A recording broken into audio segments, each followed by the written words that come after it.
rëy lu raw li ñu yàqoon maanaam yàq gi ñu yàqoon dañ koy mottali fi mu ne dañ koy jekkali moo tax ma ni nañ na xujju di xoole bañ a gëm. Ndafa pareegul de Ndafa ba léegi mi ngi yàq même 2 jours yi ko fi dese sax nee na xeebu ko ba léegi mi ngi yàq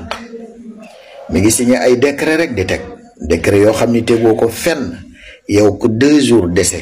nga génn pouvoir bi sa nawle di dugg si xanaa lu mu bon nga am ak yaatu ak tahaaratul xal bi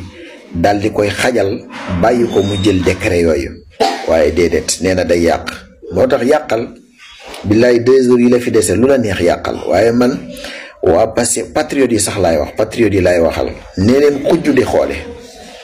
gis nga wolof day wax ne ku tëb dal ci xal dese na la weneen tëbin waaye ñii ñi ngi ubbi ay fenêtre yoo xam ne yàq gu rëy lu raw li ñu yàqoon maanaam yàq gi ñu yàqoon dañ koy mottali fi mu ne dañ koy jekkali moo tax ma ni nañ na xujju di xoole bañ a gëm.